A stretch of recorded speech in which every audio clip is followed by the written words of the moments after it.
सुंदर प्रयत्न हंडीपर्यंत पोहोचलेला बोला श्रीकृष्ण भगवान की, श्रीकृष्ण भगवान की. अतिशय सुंदर असा प्रयत्न आदर्श दहीहंडी संघाचा आणि या ठिकाणी हंडी तोडण्याचा प्रयत्न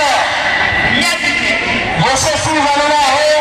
रुपालीताई चाकणकर फाउंडेशन आणि गणेश मित्र मंडळ अर्थातच चाकणकर आणि सोहम चाकणकर यांच्या सुनियोजनामध्ये अतिशय सुंदर